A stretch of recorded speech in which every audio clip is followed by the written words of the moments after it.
Deus que é Pai, aleluia. Queridos, a lição de hoje fala sobre o caráter cristão, uma lição muito apropriada. Na verdade, é o caráter de Cristo. Um dos grandes objetivos de Jesus a essa terra, na sua vinda, foi imprimir em nós o caráter dele. Amém? Eu quero, antes de mais nada, com alegria, apresentar o nosso querido irmão José Paulo, que está aqui conosco. José Paulo foi alcançado pelo poder das redes sociais. Posteriormente, uma obra de Deus começou a ser feita, e de maneira assim maravilhosa, cristocidência, não coincidência, ele estava num grupo com Marcos, e aí conseguiu encontrar o telefone de Marcos, que Marcos anunciou uma vigília num grupo de venda de Amadora. Olha como é que é os negócios, tá vendo? E aí ele disse: eu preciso ir para a igreja. Qual é a sua igreja? Marcos disse: a DEF. É essa aí que eu vi, é essa aí que eu amo. Então, tá aqui o Zé Paulo. Fica de pé para a igreja te conhecer, meu amigo. É vizinho ali de Patrick, tá bem? Então essa igreja tem um recado para você, viu? Especialmente para você. O nosso querido irmão está ali atrás também, o Alexandre. Ó, tá vendo como eu não esqueci? Tá bem? O Alexandre já é nosso também, irmãos. Para quem não sabe, viu? Ele disse: pastor, eu vou ficar aí com vocês. E Deus é poderoso para trabalhar. Amém? Já vamos dar um bem-vindo bem grande ao Zé Paulo. O Alexandre é nosso. 1, 2, 3 e...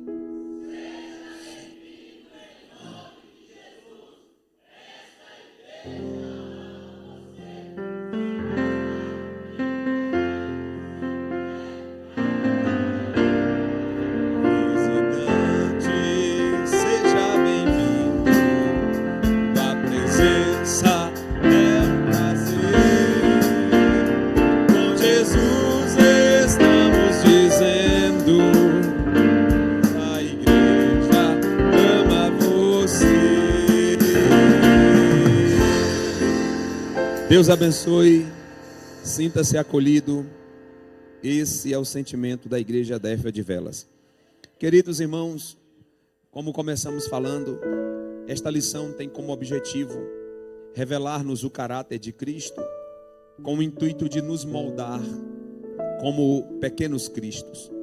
A palavra cristão apareceu pela primeira vez em um determinado momento de Atos dos Apóstolos, onde o evangelho estava sendo pregado e pronunciado em todas as igrejas de Ásia Menor, região de Chipre, Lídia.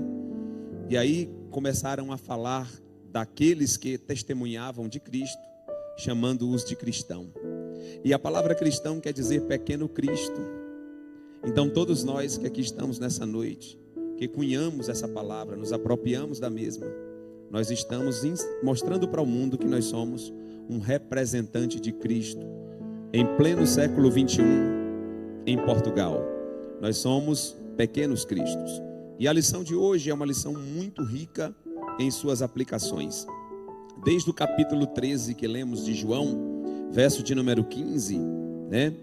Porque eu vos dei exemplo para que, como eu fiz, façais vós também. São palavras de Jesus. E essas palavras têm tudo a ver com o capítulo 2, verso de número 5 a seguir de Filipenses. Quando Paulo estabelece um padrão para a igreja, dizendo: de sorte que haja em vós o mesmo sentimento que houve em Cristo Jesus. Qual o sentimento? Eu vos dei exemplo para que, como eu fiz, vós façais também. Aí Paulo, ele narra a vinda de Cristo dizendo: sendo achada a forma de Deus, não teve por usurpação ser igual a Deus, mas abriu mão da sua glória.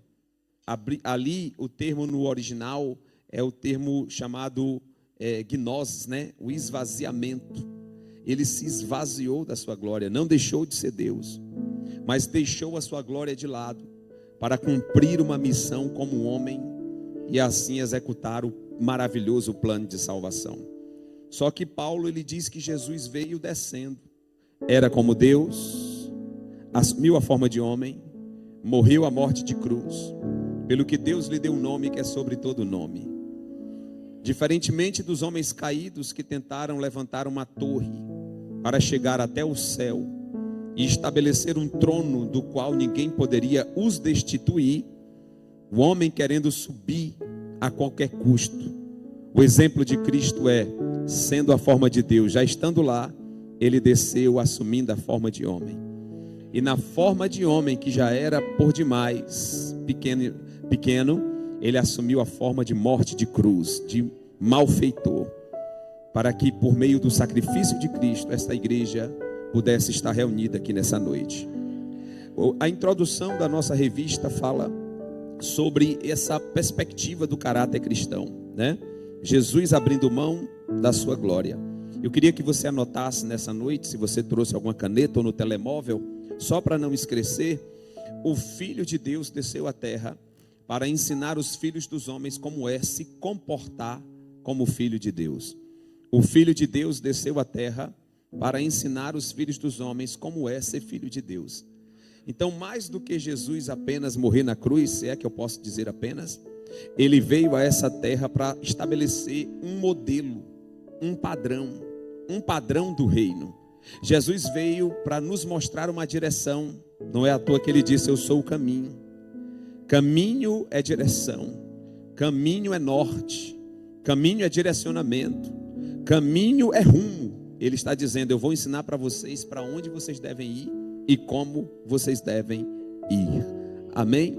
Então Jesus, ele é tremendo, porque a palavra de Deus nos ensina muitas coisas tops. Então anote essa frase aí especial nessa noite: o Filho de Deus desceu à terra para ensinar os filhos dos homens como é ser filho de Deus. Os filhos dos homens caíram no pecado e perderam o traquejo de ser filho de Deus. Perdemos a possibilidade de acessar a presença de Deus como Adão fazia. Mas Jesus desceu. Já que vocês não conseguem acessar a Deus, Deus vai acessar vocês através do Cristo homem e vos restituir a condição de comunhão com Deus por meio de um espírito revivificado. Amém? Então essa é a ideia de Jesus e essa é a nossa introdução. O primeiro ponto da lição fala sobre os aspectos do caráter cristão. E esses aspectos do caráter cristão, os irmãos anotaram a frase? Anotaram? Alguns anotaram, né? Se puder botar no grupo, coloca no grupo também. Amém? Esses aspectos do caráter cristão são expressados no sermão mais lindo de toda a Bíblia Sagrada, o Sermão do Monte.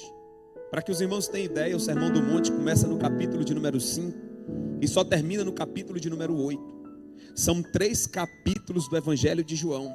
Jesus pregando, ensinando, orientando e direcionando.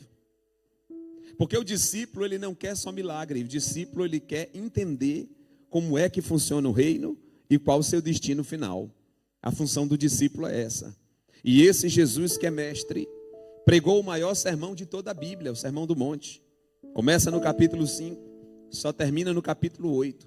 Começa com as bem-aventuranças e termina quando Jesus desce do monte no capítulo 8 e cura aquele leproso que clama do meio da multidão dizendo: eu ouvi tudo o que o Senhor falou, e o que o Senhor falou produziu fé em mim, e se o Senhor quiser, o Senhor pode me tornar limpo. Coisa boa é quando você está diante de um Deus que não só quer, mas pode.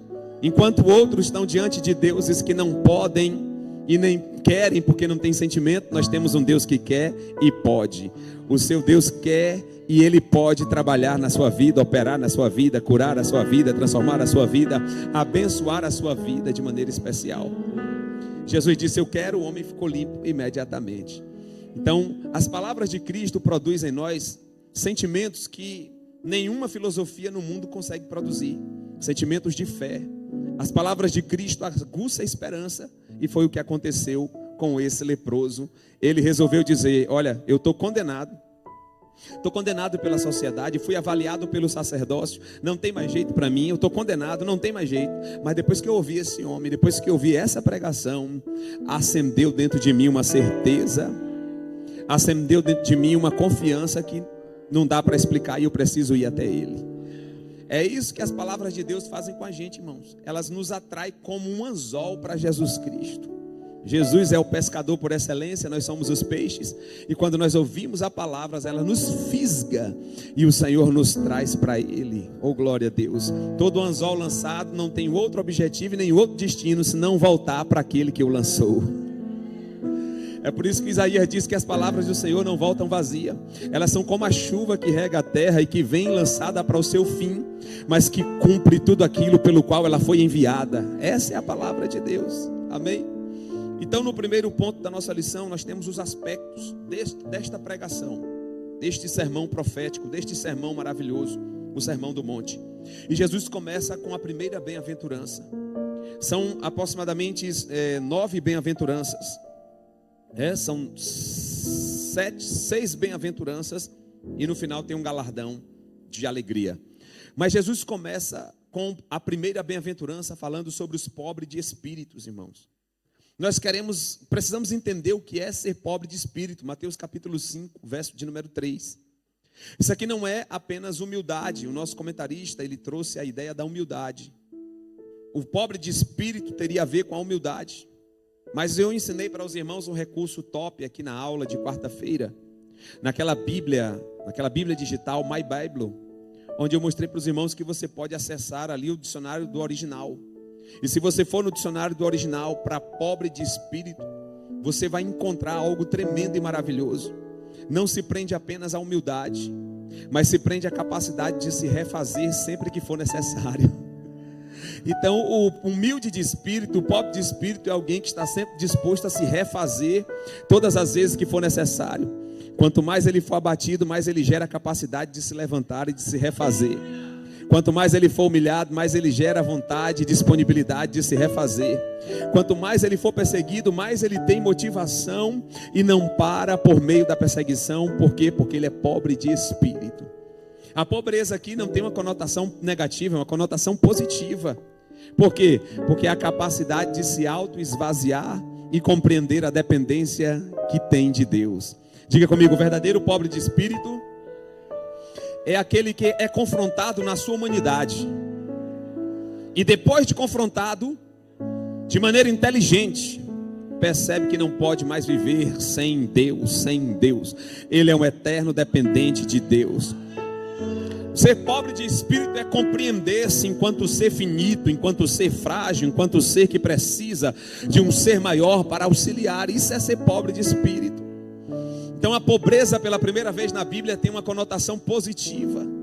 A pobreza aqui tem a ver com o reconhecimento de quem eu sou e das minhas limitações. E automaticamente um sentimento de dependência do Deus que tudo pode. Amém? Mas o nosso comentarista traz a palavra humildade. E a humildade, ela precede a honra. Diga comigo, humildade precede a honra. Então, quando Jesus se dispõe e se despoja da sua glória e desce a essa terra, Ele está nos dando exemplo. Eu tenho uma pregação que Deus me deu há muito tempo atrás sobre ensinando obreiros com bacia e toalha. Jesus parou em uma ceia e de maneira inusitada o mestre, o maior que estava à mesa, se dobrou e começou a lavar os pés dos discípulos que estavam assentados com ele. Significa dizer que quem não serve para servir, não serve para mais nada, irmãos.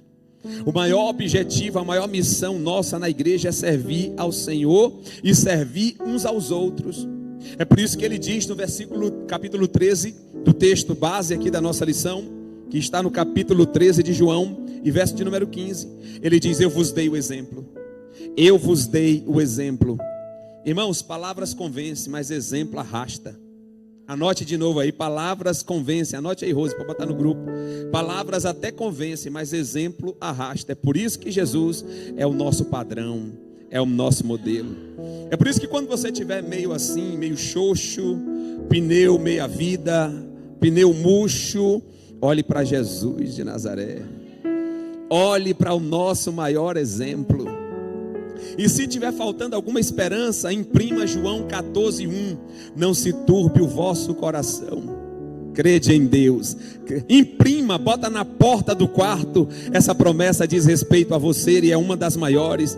Crede também em mim. Na casa de meu pai há muitas moradas. Imprima, coloca lá. Aleluia. Eu falo muita coisa, né? Então volta aí na frase. Qual é a frase que eu disse? Qual foi a frase, irmãos? Não deu tempo, não foi? Foi muito rápido. Palavras convencem, mas o exemplo é que arrasta. Amém? Então, uma das piores coisas que existe é quando não há conexão com o que se diz e o que se vive. Precisamos estabelecer uma conexão entre o que nós dizemos e o que nós vivemos. Estabelecer uma conexão entre o que nós pregamos e aquilo que nós demonstramos no dia a dia. Não é que o cristão seja besta a ponto de ser enganado, não estou falando disso. Eu estou falando que o cristão tem que dar exemplo. E se você perceber que está sendo enganado, você foge do processo, né? Mas se não, seja exemplo por onde quer que você passe. O pastor presidente falou que depois que ele conheceu, ele ligou para todos os pastores por onde eu passei no Brasil. Todos os pastores, saiu ligando de um por um. E todos falaram a mesma história. Então nós temos que deixar portas abertas. Por onde quer que você faça, não construa muro, não faça muralha, não queime ponte. Deixe portas abertas, deixem pontes estendidas. De repente você pode voltar a pular. Não é? O pastor Paulo estava me dizendo que o pastor dele lá dá exemplo dele até hoje, inclusive liga para ele voltar. Meu Deus do céu, ainda bem que Deus está no comando, aleluia. Mas precisamos deixar caminhos sem atrapalhações. Amém, irmãos? Então, queridos, Jesus está dizendo que ele nos deu exemplo. E o primeiro exemplo que ele nos ensina é sobre a humildade. Nós precisamos aprender o que é ser humildade. Precisamos diferenciar, antes de mais nada, o que é humildade de autocomiseração. Pastor, o que é isso? Autocomiseração? Autocomiseração é quando eu tenho pena de mim mesmo. Isso não é humildade. Eu não me compadeço de um cristão que chega todo cheio de peninha de si mesmo. Oh, pastor, o senhor sabe, estou assim. Oh, pastor, eu me esforço tanto. Mas eu assim, é tudo tão difícil para mim. É o Lip do Lupe. Lembra aquele desenho Lip Lupe? Só eu e Josué, lembra? O pastor Paulo também, só os mais velhos. O leãozinho e a hieninha que vivia atrás de comida e nunca achava comida. E a hiena maldizia-se todo dia. Ó dia, ó vida, ó azar, não é? Tem lip-lupe aqui não, está repreendido. Pode ter alguém na live, mas o Espírito Santo vai te levantar hoje. Irmãos, essas lives que estão ficando gravadas, viu, irmão Cíntia? A sua live foi para lá para a Bahia. A live daquele domingo que ficou gravada foi para a Bahia e alguém elogiou. Então as lives estão gravadas e pode alcançar alguém depois do culto. É por isso que você tem que divulgar, você tem que curtir, tem que compartilhar, tem que mandar. Por quê? Porque você está fazendo a obra de Deus, amém? E aqui não tem lip-loop. Se tiver lip-loop lá na live, já está repreendido. O Espírito Santo vai te levantar hoje. O Espírito Santo vai te levantar hoje. Mas nós somos desafiados a olhar para nós mesmos e percebermos a nossa finitude, a nossa fraqueza. E uma das piores coisas que existe na vida de um crente é ele pensar, ou ele não se conhecer, ou não tentar conhecer as suas fraquezas. Tem gente que é mestre nas fraquezas dos outros, sabe tudo sobre a fraqueza dos outros, faz relatório da fraqueza dos outros, e é um problema muito sério. Por quê? Porque Jesus nos ensinou a olhar a nós mesmos. Inspirando o apóstolo Paulo no texto da ceia, a última solenidade da Bíblia Sagrada, Paulo disse: examine-se o homem a si mesmo. O maior risco da minha vida é o dia que eu parar de me examinar e começar a examinar os outros. Ei, você não é médico, só existe um médico na igreja, o médico dos médicos, aquele que examina e não erra no diagnóstico. Mas se eu ficar examinando, eu vou errar no diagnóstico, irmão.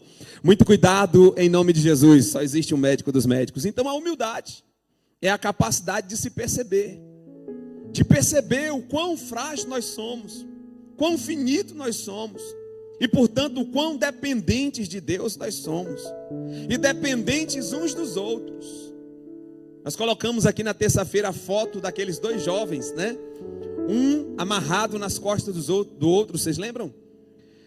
Quem lembra do nome deles? O Mohamed e o Said, né?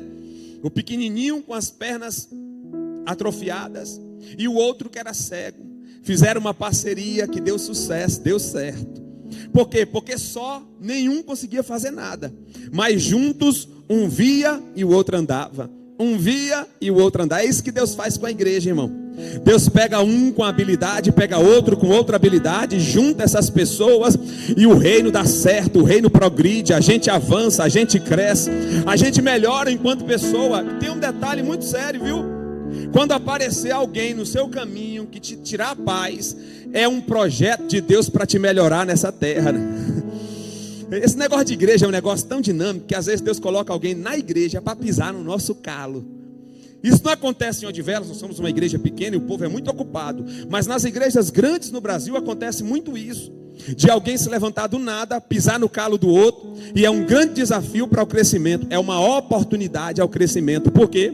Porque se você conseguir contornar a situação, se você conseguir lidar com você mesmo, se você conseguir controlar as suas emoções e ainda assim tentar amar o outro, você acabou de ir para o outro nível. Você está entrando no nível do coral celestial que vai cantar em Apocalipse 19, irmãos. Aleluia.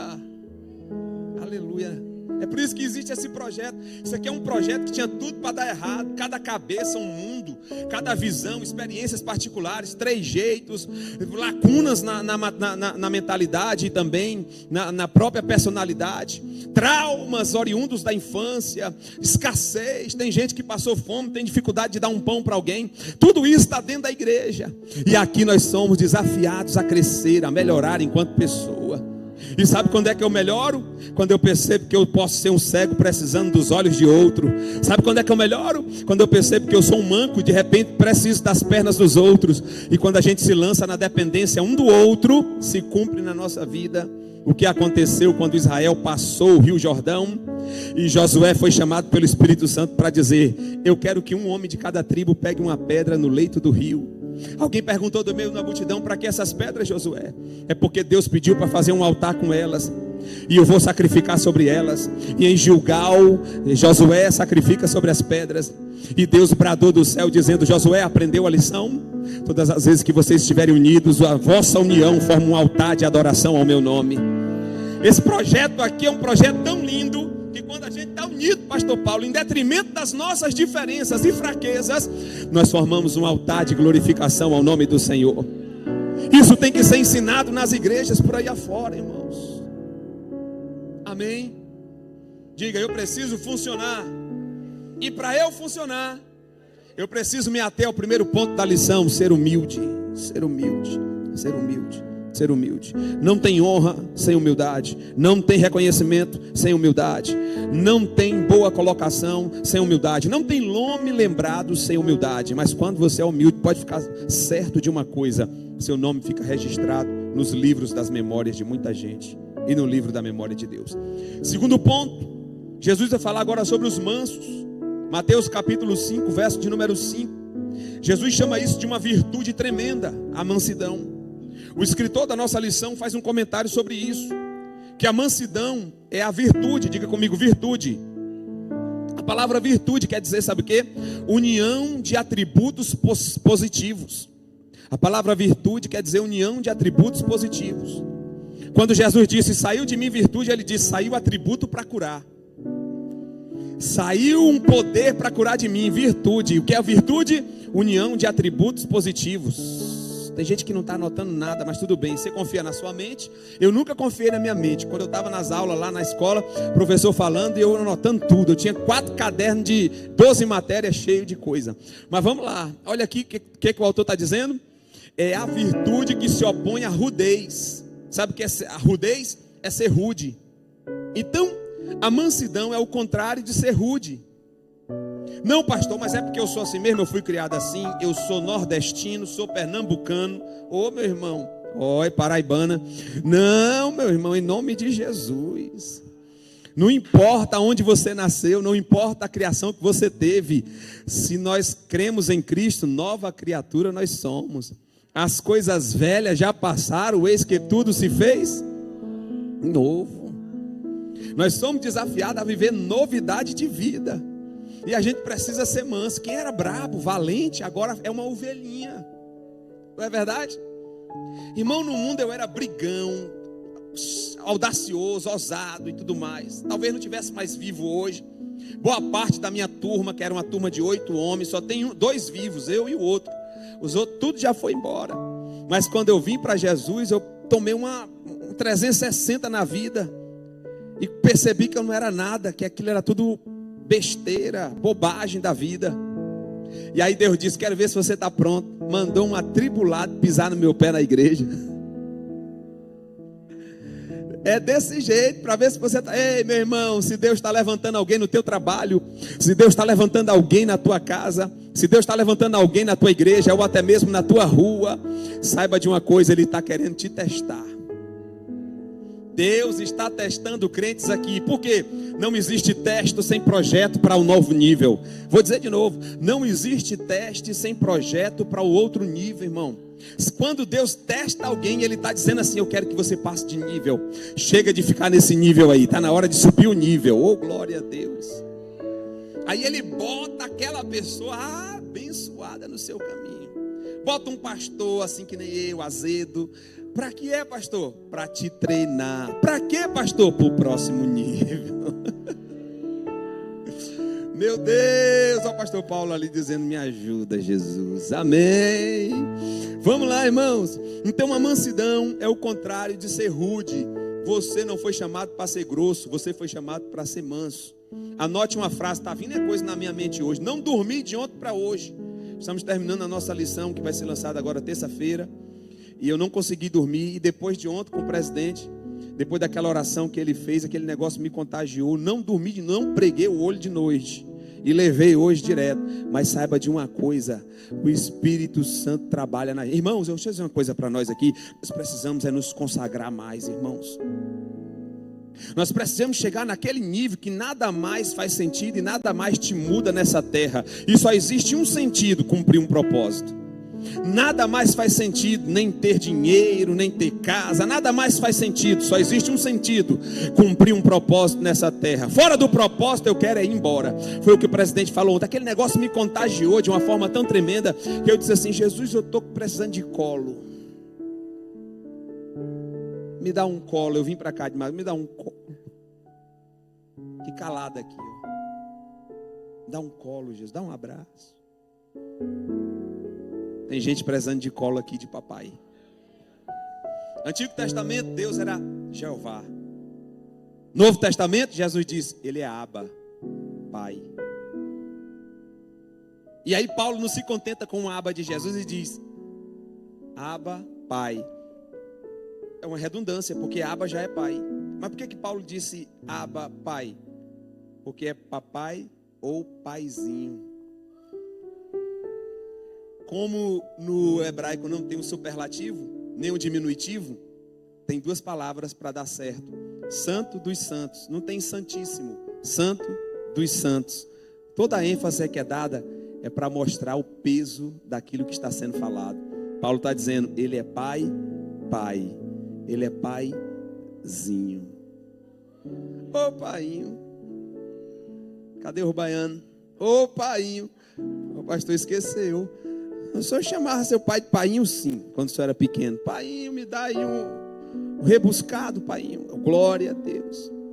Quero dizer para você nessa noite que o seu pai está de braços abertos para fazer um cafuné. E Deus vai fazer um cafuné. Eu estou sentindo algo de Deus aqui. Deus vai fazer um cafuné na cabeça de alguém aqui, no sentido espiritual, para mostrar que Ele está perto de você, para mostrar que esse momento é só uma fase, para mostrar que esse ciclo só tem um propósito: de melhorar. Porque depois de melhorado, você vai ser usado como nunca foi usado nessa terra. Aleluia. Mansidão. Mansidão. Amém. Vou passar, porque senão é muita coisa. Mas eu pedi para você anotar alguma coisa sobre mansidão, não pediu? A cabeça está falhando um pouco. Não pedi não foi? Mansidão? Não, então vamos seguir à frente. Ponto de número 3. Jesus fala também: bem-aventurados são os que têm fome e sede de poder. Reconhecimento? Não, justiça. Irmãos, nós precisamos entender que a justiça faz parte do projeto de Deus e de quem Deus é. Sabe por que a palavra está sendo pregada no mundo inteiro? Para que se cumpra a justiça de Deus, para que ninguém se tenha como indesculpável naquele grande dia. E a Bíblia diz que o peso é maior para aquele que conhece. Para nós aqui o peso será maior, porque a justiça de Deus, ela anda atrelada ao amor. Ao mesmo tempo que ele é amor, ele também é justiça. Ao mesmo tempo que ele é amor, ele é fogo consumidor, como justiça executada para quem não se converte ou para quem viveu uma vida mais ou menos na fé. Então a justiça é uma coisa que nós temos que querer ter, fome e sede de justiça.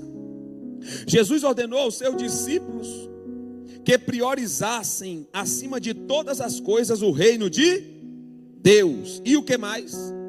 E a sua justiça.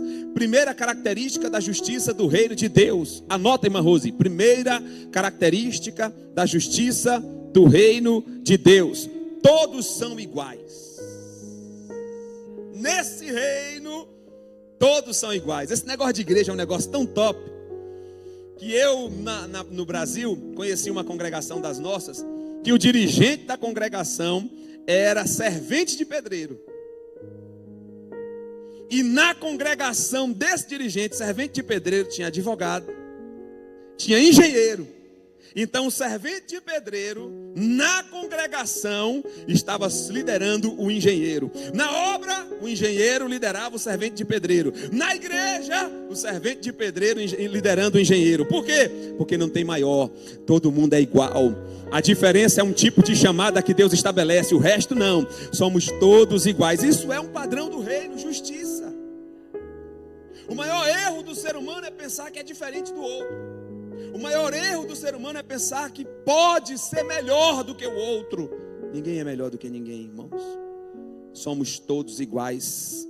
Existem alguns com mais habilidades, alguns com mais esforços, com mais predisposições a algumas coisas, mas a verdade é que todos nós desfrutamos das mesmas condições e também das mesmas limitações.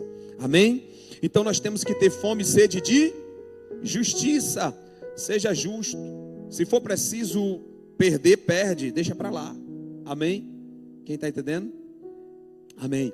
Quarto ponto, misericórdia. Já são 8 horas. Jesus vai dizer também no capítulo 5, verso 7. Bem-aventurados os misericordiosos. O que recebe os misericordiosos, irmãos? No verso. Quem lembra? O que ganha os misericordiosos? Bem-aventurados os misericordiosos, porque o quê? Alcançarão o quê? Então ser misericordioso, pega a senha. Ser misericordioso é plantar um tipo de semente que colhe misericórdia. Irmãos, é um negócio terrível quando alguém não é misericordioso. Eu conheci pessoas que elas eram muito ruins com os outros, não eram misericordiosas. E aí, durante muito tempo, essa pessoa prevalece, se dá bem em cima dos outros. Mas chega um momento que a curva faz, que a situação faz uma curva. E da forma como você tratou, você colhe. Por isso que Jesus disse, atenção, feliz é quem é misericordioso, quem libera misericórdia. Por quê, pastor? Porque vai colher misericórdia. Agora, quem libera perseguição, quem libera indiferença, quem vive tratando os outros com indiferença, colhe o quê? Vai colher o quê? Não é? Possa ser que a posição te blinde durante um tempo, mas vai chegar um tempo que a posição não vai segurar mais. Quem está entendendo isso aqui, irmãos? Eu estou falando, pensando numa situação no Brasil, que eu percebi e presenciei. Chegou um momento que o cargo não mais segurou aquela pessoa. Uma pessoa sem misericórdia de ninguém. Uma pessoa na risca da lei. Uma pessoa cheia de prerrogativas. E levava as pessoas a ferro e a fogo, como diz o ditado. Mas quando chegou um momento em que a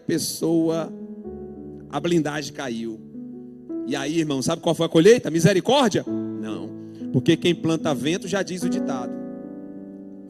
Mas quem planta misericórdia, seja misericordioso. Se coloque no lugar do outro. É fraco, mas eu também sou. Está numa situação frágil, financeiramente, vulnerável, mas eu já tive ou posso entrar um dia. Deus é que sabe. Mas quem planta misericórdia, colhe misericórdia. Porque é que quando determinadas pessoas têm uma facilidade de serem atendidos rapidamente por outros, quando levanta a mão e precisa, porque são pessoas misericordiosas, sensíveis. Agora, pessoas duras, hein? Misericórdia. Vamos lá, irmãos. Então, outro conselho de Jesus: bem-aventurados os misericordiosos, porque colherão misericórdia. Quinto, bem-aventurados os puros de coração. Irmãos, essa palavra hoje ela é uma palavra muito forte, porque ela fala de conduta, né? A nossa conduta. E Jesus está dizendo: olha, quem tem um coração puro. Vocês se lembram do exemplo que ele fez em uma das suas pregações? Ele pegou uma criança, não foi? Colocou no meio dos discípulos exatamente quando os discípulos disputavam para saber quem é o maior. Não é? Os discípulos, ele veio de um episódio que a mãe de dois disse assim: Senhor, quando o Senhor for estabelecer o reino, bota meus filhos aí, viu? Olha lá, meus filhos largou tudo, viu? Aí ele sai daquele episódio e entra no outro, com os discípulos dissuadindo entre si, em off, né? Sem ele perceber, uma reunião ministerial. E os discípulos dizendo: ó, peraí, o maior, eu acho que tem mais a ver comigo. Não, Pedro, não, o barco era meu, foi eu que larguei o barco, foi eu que larguei mais, eu sou o maior. Aí João: não, mas o assim com eles sou eu que sou o maior. Aí Jesus disse: eu vou mostrar para eles o que é um coração puro e o que é ser maior no reino. Pegou uma criança e botou no meio, oh glória a Deus, e disse: quem não for como uma criança não pode entrar no reino de Deus. Irmãos, nós estamos vivendo um período de crentes desconfiados, crentes cheios de vacinas contra os outros. Não, é porque eu já sofri isso, porque eu já sofri aquilo outro. Irmão, não importa o que você já sofreu, mantenha puro o seu coração. Não deixe que traumas e decepções roube de você a pureza de amar livremente, ou de dar crédito a outro em outro momento de novo. Não deixe isso acontecer com a sua vida, porque você entra em pobreza espiritual. E quando eu falo isso, eu falo comigo, porque eu já sofri muita decepção confiando. Já perdi dinheiro, teve perda financeira em igreja, confiando em homem. E isso vai gerando na gente algumas cascas, algumas blindagens. Descasca isso, porque Jesus morreu na cruz dizendo: Pai, perdoa-lhes, porque não sabem o que fazem. Bem-aventurados os puros de coração. Deixe de ser desconfiado. Deixe de desconfiar de tudo e de todos. Isso não funciona na igreja. Mas o Jorge, não sei não, viu? Esse tênis branco dele, eu acho que esse rapaz está contra mim, porque todo mundo está de sapato preto e ele de tênis branco. Entendeu? Deixe de ser desconfiado. Tem gente que é um desconfiômetro terrível, desconfia de todo mundo, desconfia de tudo. Uma coisa são evidências, outra coisa são interpretações e impressões. Eu vou dizer uma coisa para vocês aqui. No mundo empresarial, a primeira impressão pode ser a que fique. Na igreja, isso é coisa do diabo. Está repreendido em nome de Jesus. Esse negócio de primeira impressão na igreja está repreendido. Vai conhecer o irmão, vai amar o irmão, se for preciso, cuide do irmão. Aqui não tem negócio de primeira impressão, é a que fica não. Amém? Vamos passar à frente para terminar aqui essa primeira etapa. Bem-aventurados os pacificadores.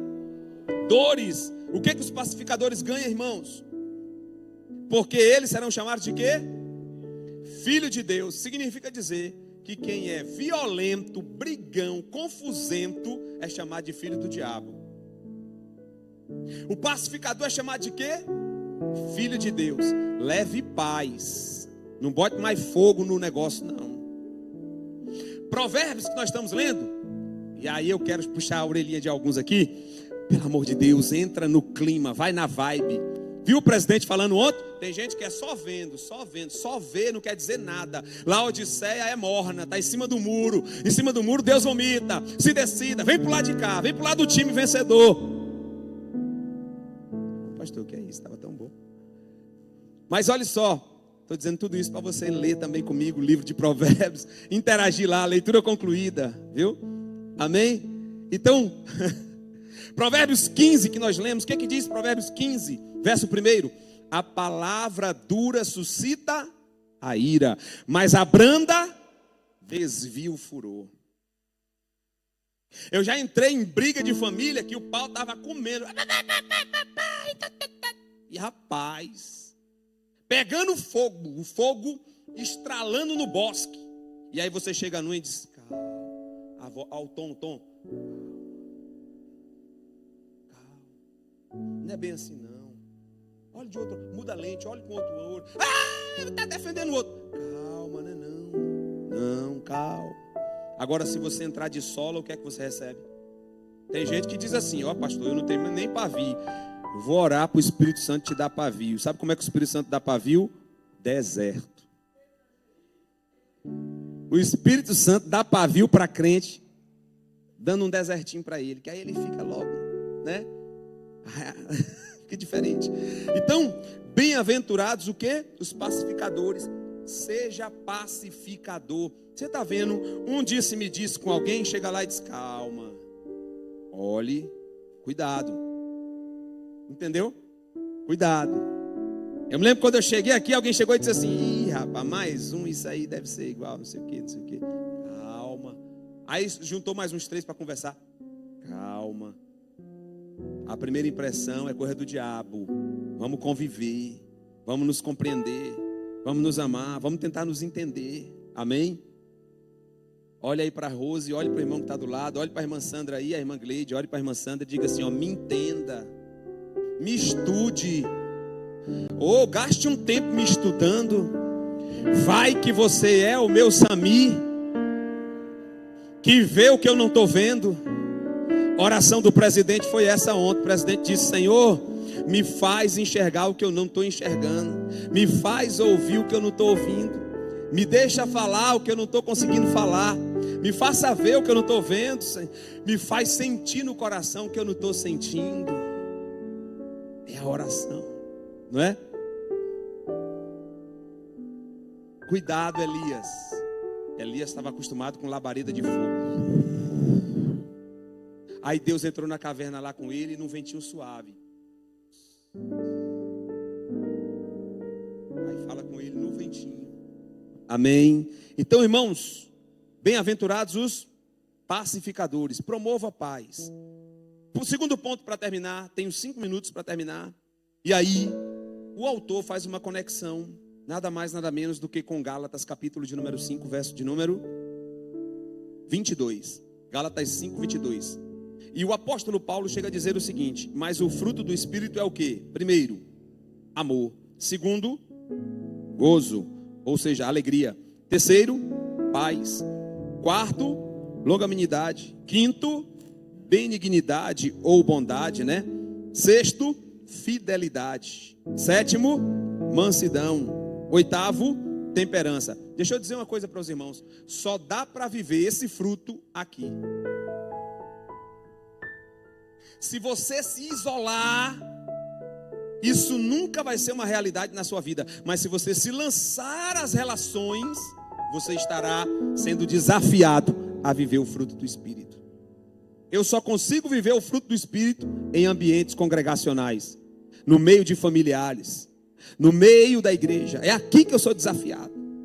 Não dá para amar as onças na floresta amazônica, isolado. Só dá para viver amor aqui, porque aqui você é treinado a amar alguém.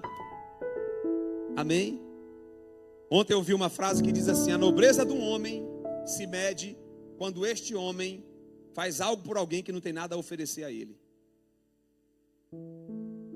Quem entendeu isso aí, irmão? A nobreza do homem se mede quando este homem faz algo por alguém que não tem nada a oferecer em troca. A nobreza de um homem. Pegou aí, profeta? Diga comigo: a partir de hoje, Senhor, eu vou ser mais amoroso, Pai. A palavra amor quer dizer, é um sentimento que você dá, que você compartilha. E não cabe amor na Bíblia dizer assim, ó, tu me ama, que eu te amo. Não. O amor, ele sempre é extrovertido. O amor, ele nunca é introvertido. O amor, ele é extrovertido. Primeiro você ama para ser amado. E o exemplo é Jesus. Primeiro ele nos amou primeiro. E nós seguimos o mesmo padrão, o caminho. Qual é o caminho? Primeiro eu amo, para depois eu ser amado.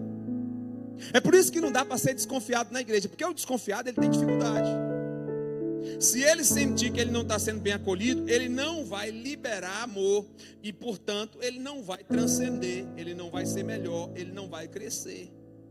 Mas quando eu venho desarmado e digo assim, eu tenho que amar, eu tenho que amar, eu tenho que amar, eu tenho que amar o Marcos.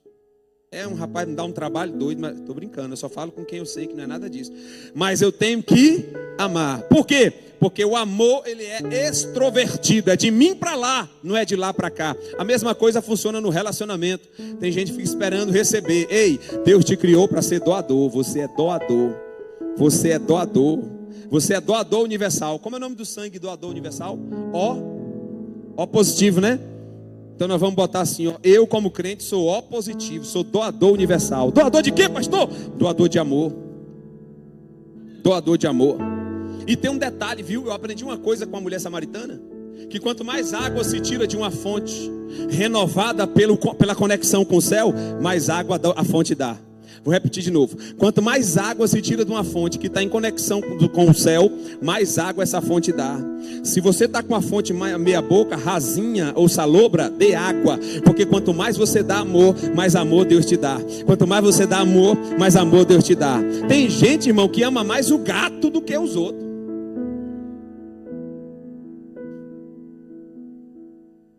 Não é? Deus nos ajude. A segunda é alegria, que é a palavra gozo. Essa palavra gozo no hebraico ela é muito ampla, mas alegria simplifica.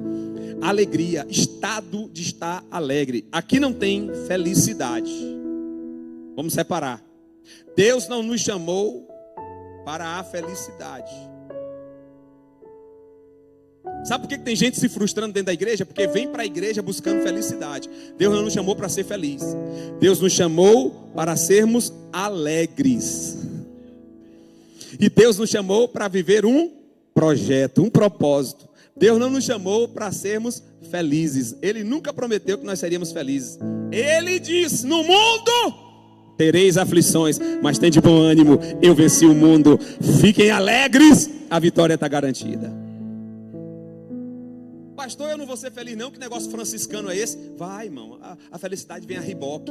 Fica tranquilo, eu só estou dizendo para não meter os bois, o carro na frente dos bois. Felicidade vem depois, amém? Então, alegria. Toque no irmão que está ao teu lado, diga para ele assim, fique alegre. E se você está meio mais ou menos, esse culto quem manda nele é o Espírito Santo, e o Espírito Santo pode te alegrar nessa noite, te dar uma injeção de ânimo, te fazer sorrir, sair daqui sorrindo, desemburrar essa cara, desamarrar essa cara, e você sair daqui mais leve, por quê? Porque a Bíblia diz que na presença dele, há alegria e abundância de alegria. Não dá para dizer, estou servindo a Jesus, sem o segundo gomo do fruto do Espírito, alegria. Pastor, quer dizer que a alegria tem que estar com um sorriso de orelha a orelha? Não, alegria é um estado de espírito, e a Bíblia diz que o coração puro, o coração alegre, formoseia o... Você não precisa estar de sorriso de orelha a orelha, até porque cada um tem sua personalidade, cada um tem o seu jeito de ser, mas você tem que ser alegre. Tem gente, irmão, que anda com 60 quilos. Você é bonitinho. Em nome de Jesus. A Bíblia diz que onde o Espírito Santo mora, há alegria.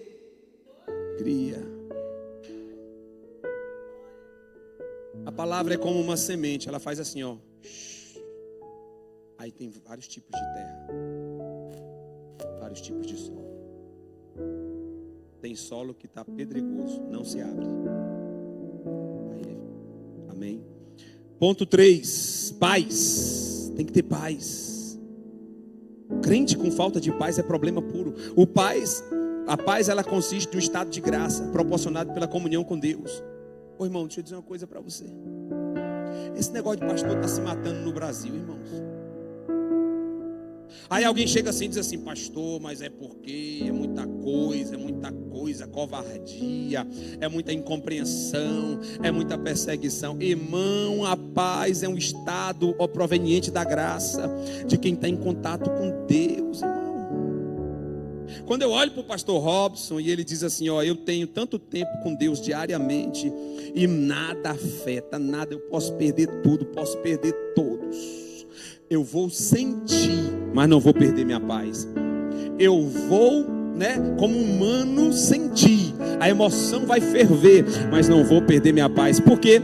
Porque como é que alguém que anda assim com Jesus, que deve ser nós, o cristão, um pequeno Cristo, vive sem paz? Pastor, paz. Ó, cuidado com a paz triunfalista, viu? Dessas pregações que tem aí por aí afora, pregações triunfalistas de bênção, que você tem que prosperar. Cuidado com essa paz que depende de alguma coisa para ela fluir. A nossa paz não. A nossa é no deserto, a nossa é na batalha, a nossa é na bênção. A paz tem que estar, irmão. Se não tem paz, convido você nessa noite a fazer uma profunda reflexão. Recebe essa palavra em nome de Jesus. Profunda reflexão. Deus, o que é que está faltando? Está faltando, eu já respondo para você, um pouco mais de contato.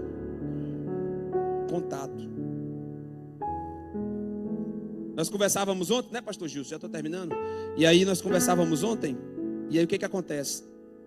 O pastor chegou a dizer, pastor Alessandro, assim, que tem momento, que tem mês que ele separa um tempo com Deus, maior, muito tempo com Deus, dias. E aí ele disse que tudo perde o sentido. Quando ele volta dos momentos de oração, nada faz sentido aqui embaixo. Sabe o que é que prende ele? Puxa para o chão, o propósito. Eu preciso continuar vivendo, eu preciso continuar funcionando, porque tem um propósito para ser concluído, só isso, o resto nada mais. Vamos nos consagrar mais? Vamos nos consagrar mais? Tire um dia na semana de jejum, de manhã até de noite. Tire 2 dias na semana de jejum. Você se lembra da irmãzinha que eu falei, a mulher mais feliz da igreja? Só comia carne seca, aquela carne. E que eu fui almoçar na casa dela um domingo, ela fez o almoço. Se o banquete foi aquilo, imagine como é a semana. E ela dizendo, senta aqui, meu filho, debaixo de um pé de siriguela. A mesinha velha pregada, era umas tábuas pregadas que o pregão ficava assim para fora, que eu acho que foi ela mesma que pregou. Uma cadeira de macarrão inteira e o resto tudo quebrado. Aí ela me deu a inteira e disse, senta aí que nós vamos já comer, já está saindo. Oh, glória a Deus, ele mandou o anjo dele aqui hoje, o líder da mocidade, o menino que fica lá na frente.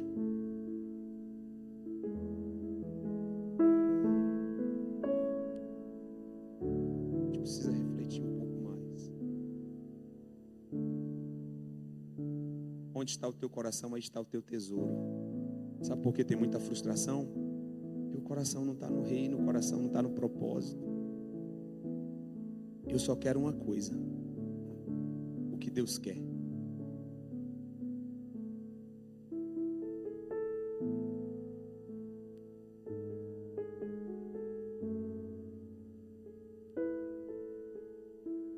Fala direto isso, eu estou querendo ir logo. Alguém perguntou a ele, pastor, o senhor tem previdência privada? Deve ter, né? Porque é presidente, tem que ter uma previdência privada. Tenho não, filho. O senhor não tem um plano para o futuro? Não. E plano de saúde? Também não. Ele disse, eu não recomendo isso para ninguém, é meu. Não estou dizendo que isso é padrão para ninguém. Paulo disse assim, seria bom que ninguém casasse como eu, né? Que todo mundo ficasse solteiro que nem eu. Mas como vocês não aguentam, vocês casam. Então, tudo bem, cada um tem o seu padrão.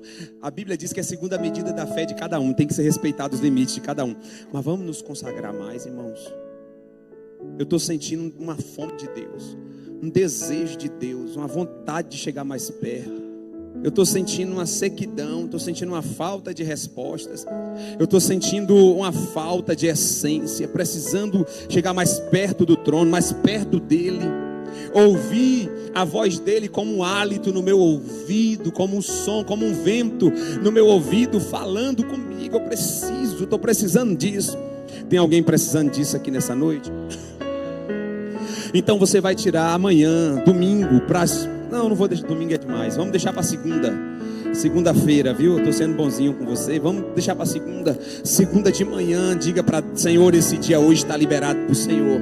Esse dia hoje está consagrado ao Senhor. Esse dia hoje está entregue diante do Senhor. Eu vou ficar até de noite, Pai. E de noite eu quero te encontrar de uma forma que eu nunca mais te encontrei. Faz tempo que eu não te encontro daquelas formas que eu já te encontrei antes. Eu quero te encontrar de uma forma tão nova, tão maravilhosa, que muitas coisas na minha vida, muitas respostas sejam dadas, muitas coisas mudem, muitos vazios sejam preenchidos e a paz volte para o meu coração. Quem vai fazer isso aqui? Eu vou fazer isso. Não é uma vez não, viu? Vamos fazer mais vezes, mas vamos começar a segunda. Aí você diz assim: pastor, todo mundo faz regime segunda-feira. Mas você não é todo mundo, você vai fazer a diferença. Você vai cumprir, amém? Nós temos que chegar ao ponto da samaritana. Ficou sozinha com Jesus e disse assim: não tem como, eu vou lá em Samaria dizer o que é esse homem, o que ele fez comigo, porque eu não estou me aguentando. Quando você está muito assim, ó, meirão, tranquilão, você não está muito perto. Quando você está perto, você não se aguenta. Você quer encontrar alguém para falar alguma coisa. Você para de ser mesquinho, de pensar só em você, na minha vitória, nas minhas coisas, na minha casa, minha luta. Não sei. Para de pensar. Quando você está perto de Jesus, você para logo de pensar nisso. Você começa a pensar em outras coisas. Aí Jesus diz: ih, rapaz, está entrando no prumo. Vai, libera essa bênção. Libera esse negócio para ele. Abre essa porta. Vou financiar esse negócio aí. Se coloque sobre os seus pés. Já vamos terminar. Aleluia. O quarto gomo do fruto é longanimidade. Irmão, tenha paciência. Tenha paciência. A longanimidade quer dizer paciência com compreensão. Compreenda, seja compreensivo. O que mais? Fidelidade. Benignidade. Sabe o que é benignidade? É a capacidade de sentir a dor do outro. Sinta a dor do outro. Depois, fidelidade. Irmão, vamos ser fiéis uns aos outros.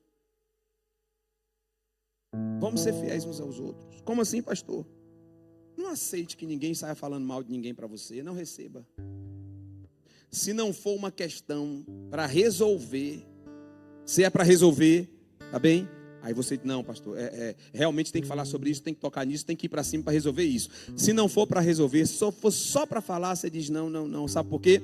Porque eu resolvi ser fiel à igreja, ser fiel aos meus irmãos. Aí depois vem mansidão e temperança. O último é temperança. Esse aqui eu preciso. Oh, Jesus. Sabe o que é temperança, né? Domínio. Meu Deus do céu. Tinha um irmãozinho lá no interior do Maranhão que ele dizia: eu sou crente, mas meu facão não é não. Já ouviram esse ditado? Isso virou um ditado. Mas foi um irmão que falou isso. Eu sou crente, mas meu facão. Se fosse trazer para os dias de hoje, não é facão. Eu sou crente, mas minha língua. Diga comigo nessa noite: Jesus, me ajuda. Me ajuda a ser melhor, Senhor. Me ajuda a ser um homem melhor, uma mulher melhor. Me ajuda a representar melhor o teu reino nessa terra. Oh, Senhor, a vida está passando muito rápido. Muitos aqui já beiraram os 50, muitos já viraram a casa dos 40, outros já estão chegando na casa dos 60. A vida é um sopro, mas que o Espírito Santo de Deus te desperte de maneira tão poderosa nessa noite. Que o Espírito Santo te dê fome de viver aquilo que foi pregado no Sermão do Monte, de viver aquilo que está no fruto do Espírito. Que o Espírito Santo de Deus te dê desejo pela presença, estar mais perto do Deus que você serve, a ponto de se assemelhar com Ele e de espelhá-lo na sua vida, em nome de Jesus. É a nossa oração nessa noite. É adorar quando a dor te consome, adorar a Deus acima de tudo. É adorar no dia do luto,